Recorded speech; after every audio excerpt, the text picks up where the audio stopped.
萧炎历经千辛万苦之后，终于炼化了妖元果，已完成龙皇晋升之时，三大龙皇本源果也被紫妍所发现。不過這圖及時出手，但還是被其逃脱。 Lúc này, chỉ thấy bên phía đối diện, ba gã long vương đã hóa hình thành ba con rồng. Ngay sau đó, ba con cự long này gầm lên một tiếng thét chói tai. Tích tắc sau, bọn chúng đã lập tức lao về phía Tiêu Viêm mà công kích. Thấy thế, Tiêu Viêm lập tức thi triển Tam Thiên Lôi Động như một tia chớp bay đi, mau chóng tránh né từng cái miệng khổng lồ như muốn cắn mình.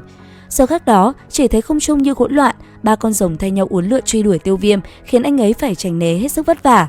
Tuy nhiên, tốc độ của ba con rồng kia có nhanh tới đâu, nó cũng đều bị Tiêu Viêm tránh né hết, mọi thủ đoạn công kích đều không hiệu quả. Chẳng những vậy, sau một hồi tránh né, Tiêu Viêm còn cầm trọng xích đập lên thân rồng, khiến ba tinh kia lại càng phẫn nộ gào rú mạnh hơn.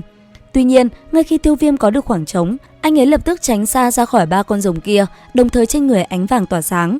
Sau lưng Tiêu Viêm, từng vòng tròn lớn hiện ra, theo bàn tay anh ấy khẽ động, từng luồng dao động nhất thời bạo phát. Cuối cùng, chỉ thấy Tiêu Viêm cất giọng hô lớn quát: "Phật nộ luân hồi!" Lời vừa dứt, theo bàn tay Tiêu Viêm đánh ra, một luồng ánh sáng chói mắt bốn màu liền phóng thẳng về phía ba con rồng. Ngay khi ba con rồng lao tới, thấy đoàn ánh sáng phóng về phía mình, bọn nó lập tức quay đầu thành ba ngả muốn tránh né. Đáng tiếc, đạo ánh sáng kia quá nhanh, chỉ thấy bùm một tiếng, ba con rồng bị công kích đánh trúng thét lên trong đau đớn, rồi bị hất văng ra xa hàng trăm mét. Khi khói bụi qua đi, chỉ thấy ba con rồng đã biến mất, thay vào đó là thân hình ba gã long vương với bộ dáng vô cùng chật vật. Tuy nhiên, mấy tinh kia thì vẫn còn rất sung, bằng vào sức mạnh đó thì chưa thể nào lấy mạng được ba người bọn hắn. Cũng bởi vậy mà trước khi suy yếu, Tiêu Viêm quyết định liều mạng tung ra một chiêu cuối cùng để cầm chân ba tên này. Chỉ thấy anh ấy vung tay, tinh thần lực ngưng tụ rồi hóa thành một hư ảnh khổng lồ. Cùng lúc đó, năng lượng cũng dần ngưng tụ lại. Sau đó, theo tiếng gầm của Tiêu Viêm, từ trong miệng anh ấy, một luồng sóng âm kinh khủng khiếp cũng liền phóng thẳng về phía ba tên long vương. Thấy vậy, ba tên long vương gầm lên dữ tợn, bọn họ lập tức tỏa ra một lá chắn phòng ngự. Tiếp theo, thân hình của một tên phóng về phía Tiêu Viêm. Chớp mắt, chỉ thấy sắc mặt lão ta trở nên dữ tợn, rồi đánh ra một chưởng cực mạnh về phía lồng ngực của nam chính. Bị một đòn này đánh trúng, Tiêu Viêm liền thổ huyết.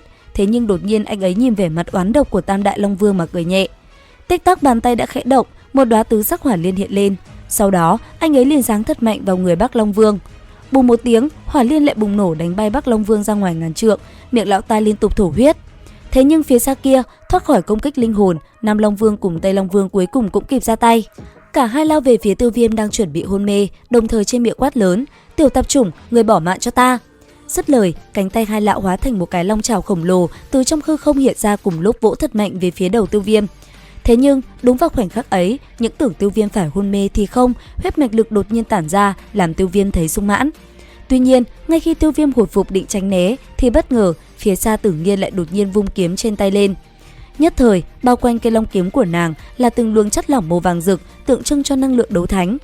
Cầm nó trong tay, Tử Nghiên vung lên, một kiếm liền chém thẳng về phía Nam Long Vương.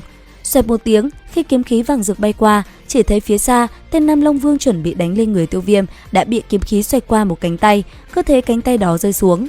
Sau đó, Tử Nghiên lạnh lùng quát: "Ngươi dám động đến hắn, bổn hoàng sẽ tống ngươi vào long ngục để ngươi vĩnh viễn không được siêu sinh." Nghe vậy, tất cả đều giật mình xoay người nhìn về Tử Nghiên đang đằng đằng sát khí. Bọn chúng nhận ra trên tay Tử Nghiên chính là Đồ Long kiếm. Ôm chặt cánh tay vừa lìa khỏi xác, Nam Long Vương sợ hãi lẩm bẩm: "Đồ Long kiếm, là Đồ Long kiếm, ngươi lại có thể triệu hồi ra Đồ Long kiếm sao?" Nghe được thanh âm này, từ khắp nơi trên đảo, tất cả đều đổ dồn về Tử Nghiên. Trong lúc đó, mấy trưởng lão Đông Long đảo vui mừng nói: "Đồ Long kiếm đã xuất thế, ai mới là Long Hoàng thực sự? Nếu các ngươi còn muốn làm phản, cẩn thận sẽ vạn kiếp bất phục." Nghe được tiếng hô của lão, tất cả chiến sĩ trong Tam đảo sắc mặt đều thay đổi. Thậm chí, ngay cả ba người huyền ma cũng không dám nói nửa câu. Sự yên tĩnh bao phủ Đông Long đảo. Một lát sau, rốt cuộc cũng có chiến sĩ Tam đảo không thể chịu đựng được loại uy áp đó mà liền quỳ xuống. Nhìn thấy cảnh đó, sắc mặt huyền ma cùng một số cao tầng có thực lực mạnh mẽ lập tức quay đầu rủ nhau bỏ chạy. Tất nhiên, cái tên Nam Long Vương cụt tay kia cũng mau chóng ôm lấy tay mà xoay người tức tốc bỏ chạy về phía xa.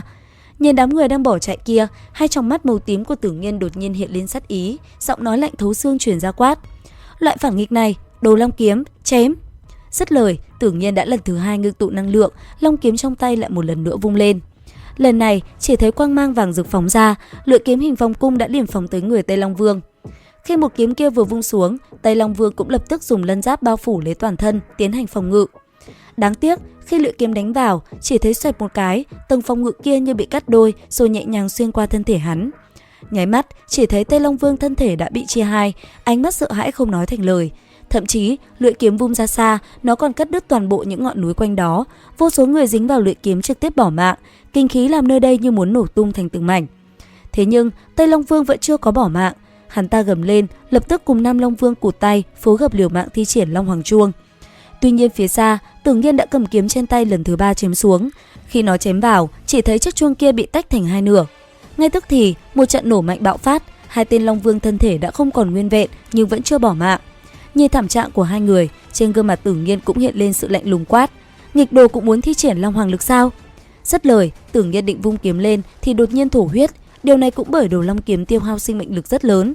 Ngay khi Tưởng Nhiên ngã quỵ, nhân cơ hội đó, Bắc Long Vương còn toàn vẹn đã vội vàng ôm Nam Long Vương cụt tay cùng Tây Long Vương cụt chân bỏ chạy. Nhìn theo hướng đối phương biến mất, thanh đồ long kiếm vàng óng trên tay Tưởng Nhiên mới dần tan biến. Ngay khi thanh kiếm biến mất, Tưởng Nhiên bất ngờ phun ra một ngụm huyết sắc, cơ thể nàng kiệt sức ngã quỵ xuống hư không. Tiêu Viêm hoảng hốt lao đến đỡ lấy nàng, đến khi Tưởng Nhiên đứng vững được, Tiêu Viêm lấy ra mấy viên đan dược đưa cho cô nàng và nói: "Này, ăn đi, đây chính là đan dược mà ngươi thích ăn nhất." Giật lấy đan dược trong tay Tiêu Viêm, Tưởng Nhiên lườm hắn một cái đáp: "Ngươi vẫn còn coi ta là nhóc con hay sao?" Lời vừa dứt thì cùng lúc đó, các trưởng lão của Đông Long đảo bay đến bái kiến. Tưởng Nhiên nhanh chóng lấy lại vẻ uy nghiêm của một vị Long Hoàng. Còn phía đối diện, mấy vị trưởng lão liền báo cáo rằng người của Tam Đại Long đảo đã rút chạy, một số tộc nhân khác đã xin hàng. Khi được hỏi về việc xử lý Tam Đại Long Vương, Tưởng Nhiên lạnh lùng quát: "Tây Long Vương cùng Nam Long Vương bị ta phế bỏ tay chân, đợi khi Đông Long đảo nghỉ ngơi lấy lại sức, lập tức phản công Tam đảo." Nghe vậy, tất cả gật đầu nhìn Tưởng Nhiên với ánh mắt vui mừng khôn xiết. Còn Tiêu Viêm, chứng kiến nha đầu tham ăn năm nào đã thay đổi, Tiêu Viêm không khỏi cảm thán: "Long Hoàng bệ hạ, uy danh của ngài thật lớn đấy." Đáp lại, Tưởng Nhiên tiến lại gần, cười xấu xa trêu lại nói: "Ta cũng không ra vẻ trước mặt ngươi, tại sao ngươi lại cảm thấy như vậy? Không phải ngươi rất thích như vậy sao? Trước kia ta thấy ánh mắt ngươi thường chú ý trên người Thải Lân tỷ." Bị nói trúng tim đen, Tiêu Viêm đỏ mặt giả vờ đưa tay lên miệng, ho khụ khụ rồi tránh né ánh nhìn của mọi người. Nói xong, Tiêu Viêm vừa định di chuyển thì bất ngờ vết thương khiến hắn đột nhiên than nhẹ một tiếng đau đớn. Bên cạnh thấy hắn như vậy, Tưởng Nhiên liền tiến đến đỡ lấy hắn và đưa về đảo dưỡng thương. Trở về Đông Long đảo, Tiêu Viêm lập tức vào mật thất bế quan vì thương thế quá nặng, suýt chút nữa đã mất mạng. Tuy nhiên, bên trong cơ thể hắn đang diễn ra một sự thay đổi kinh ngạc. Những tia sáng màu tím hồng chính là lực lượng huyết mạch mà Tiêu Huyền từng giúp hắn dung hợp. Nó chảy đến đâu, kinh mạch và cơ bắp bị hư tổn đều sôi trào và được tái tạo mạnh mẽ đến đó. Tiêu Viêm cảm nhận được thực lực của mình đang tăng trưởng nhẹ sau mỗi lần luồng máu này gột rửa cơ thể. Nhận thấy đây là một cơ hội hiếm có, hắn thả lỏng tâm trí, dần chìm vào trạng thái ngủ sâu để mặc cho huyết mạch tự động rèn luyện thân thể. Đến đây thì hết tập 184 Đấu Phá Thương Khung. Xin chào và hẹn gặp lại các bạn ở những video tiếp theo.